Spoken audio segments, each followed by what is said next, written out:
বিগত কয়েক মাস ধরে বিরোধী দলনেতা মাননীয় শুভেন্দুবাবু যেভাবে সাম্প্রদায়িক বীজ বপন করছে, সাম্প্রদায়িক কথাবার্তা বলছে, একটা ধর্মকে টার্গেট করে বারবার আঘাত করছে, তার বিরুদ্ধে প্রতিবাদ জানিয়ে এবং প্রশাসনকে আমরা আমাদের আইএসএফ এর দল থেকে বিভিন্ন থানায় আমরা ডেপুটেশন দিচ্ছি। আইএসএফ সর্বদা লড়ছে, লড়বে, আইএসএফ সর্বদা লড়ছে, লড়বে, শুভেন্দু অধিকারীর গ্রেপ্তারি দাবিতে আইএসএফ লড়ছে, লড়বে। আজকের মাটিয়া থানায় আপনাদের পক্ষ থেকে কিসের জন্য এই যে ডেপুটেশন?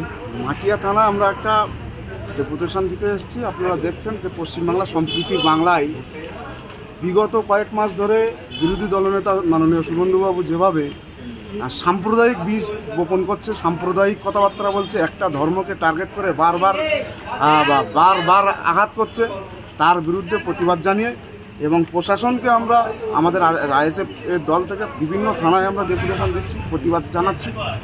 আগামী দিনে প্রশাসন যেন শাসক দলের মদতে যেভাবে শুভেন্দুবাবু যেভাবে সাম্প্রদায়িক বীজ বপন করছে, এটা যেন বন্ধ হয় এবং প্রশাসন যেন এর বিরুদ্ধে স্টেপ নেয়। তার জন্য আজকে আমরা মাটিয়া থানায় উত্তর বিধানসভা 2 নম্বর ব্লকের মাটিয়া থানায় আমরা এখানে ডেপুটেশন দিতে আসছি।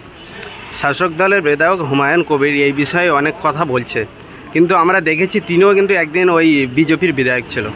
এগুলো সব রাজনৈতিক খেলা ছাড়া কিচ্ছু না। শাসক দলের বিরোধী দল শুভেন্দুবাবু যত একটা সম্প্রদায় মুসলমানদের বিরুদ্ধে বলবে, তত তৃণমূল কংগ্রেসের লাভ হবে। শুভেন্দুবাবু একদিক থেকে বলছে আর হুমায়ুন কবির একদিক থেকে বলছে, মাঝখানে দাঁড়িয়ে মুসলিম ভোট ব্যাংক যেটা মমতা বন্দ্যোপাধ্যায়ের ছিল, শাসক দলের ছিল, সেটা সব ছন্নবিচ্ছিন্ন হয়ে গিয়েছিল। সেটা আগামী 26 সালের জন্য মমতা বন্দ্যোপাধ্যায় বুঝতে পেরেছে, সেই জন্য আবার সাম্প্রদায়িক খেলা করছে যে তৃণমূল কংগ্রেসে মুসলমান যদি ভোট না দেয় বিজেপি চলে আসবে, এই ভয়টা আবার দেখানোর জন্য। সেই ভয়টা দেখানোর জন্য শাসক শুভেন্দুবাবু দিয়ে বারবার গরম কথা বলানো হচ্ছে।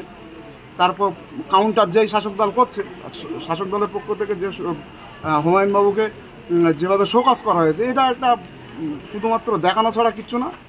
যদি শোকজই করতে হয় আর যদি স্টেপই নিতে হয়, আমরা বলবো হুমায়ুন বাবু ইমিডিয়েট শুভেন্দু অধিকারীর বিরুদ্ধে একটা এফআইআর করে দেখা।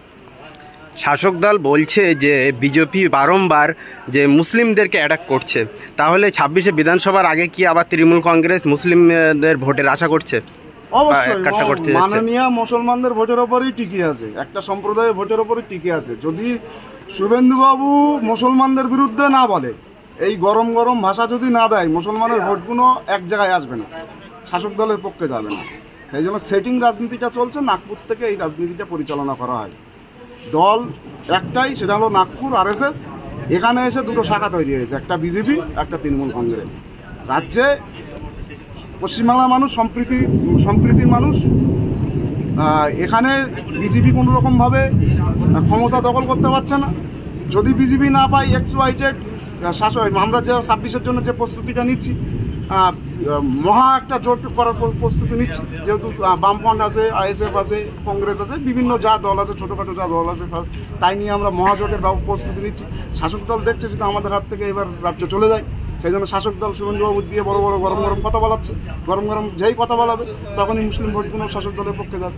একদম এটা রাজনীতি। 21 সালে তো আমরা দেখেছি যে আইএসএফের ভোট দিলে বিজেপি চলে আসবে, তৃণমূলের ভোট না দিলে বিজেপি চলে আসবে। এই করেই তো মমতা বন্দ্যোপাধ্যায় 21 সালে ক্ষমতা টিকিয়ে রেখেছে। সেই একদম এজেন্ডাটাই আবার 26 সালে কাজ করার জন্য। আপনারা মাটিয়া থানায় কি অভিযোগ দায়ের করলেন, কি কারণে অভিযোগ দায়ের করলেন? পশ্চিমবাংলায় বিরোধী দলনেতা শুভেন্দু অধিকারী যেভাবে দিনের পর দিন সাম্প্রদায়িক বাতাবরণ তৈরি করছে এবং একটা সম্প্রদায়ের ওপরকে টার্গেট করে নানা রকমভাবে মন্তব্য করছে এবং যেভাবে আক্রমণ করছে একটা সম্প্রদায়কে, তার প্রতিবাদে সম্প্রীতি রক্ষার্থে এবং শুভেন্দু অধিকারীর অবিলম্বে গ্রেফতার দাবিতে এবং শাসক দল অবিলম্বে শুভেন্দু অধিকারীর বিরুদ্ধে স্টেপ নেওয়ার এবং মাননীয় মুখ্যমন্ত্রী, পুলিশ মন্ত্রী যিনি আছেন, তেনার কাছে আমরা আজকে মাটিয়া থানায় ডেপুটেশন দিলাম, অবিলম্বে স্টেপ নেয়, তার জন্য আজকে মাটিয়া থানা আসা। আপনারা কি বিরোধী দল লিখিত অভিযোগ দায়ের করেছেন? একদম। কি করেছেন?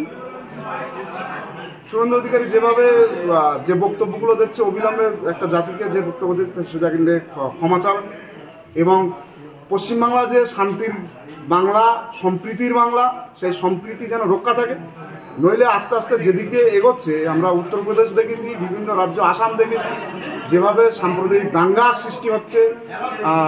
হোলির দিনে আমরা দেখেছি বিভিন্ন মসজিদকে তিরপল দিয়ে ঢেকে দিয়েছে। এখনো পর্যন্ত পশ্চিমবাংলায় সে জায়গাটা তৈরি হয়নি। শুভেন্দু অধিকারী যে দল থেকে বিলং করে, বিজেপি সরকার যেভাবে ভারতবর্ষকে সাম্প্রদায়িকভাবে একটা সম্প্রদায়ের ওপরে আক্রমণ করছে, সেটাই পশ্চিমবাংলায় করতে চাচ্ছে।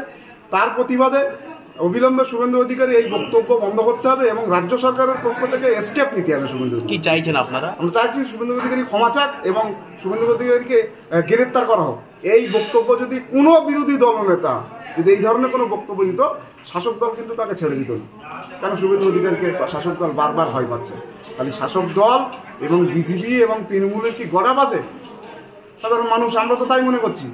শাসক দল এই বিরোধী দল হিসেবে বিজেপি যখনই মুসলমানদের উপরে, সংখ্যালঘুদের উপরে বড় বড় কথা বলছে, তখনই মুসলমান ভয় পাচ্ছে। ভয় পেয়ে ঠিক 21 সালের মতো আবার তৃণমূল কংগ্রেসে ভোট দেবে, যে তৃণমূলের ভোট না দিলে বিজেপি চলে আসবে। তাহলে রাজ্য সরকার ঠিক সেই বাতাবরণটা তৈরি করছে 26-এ।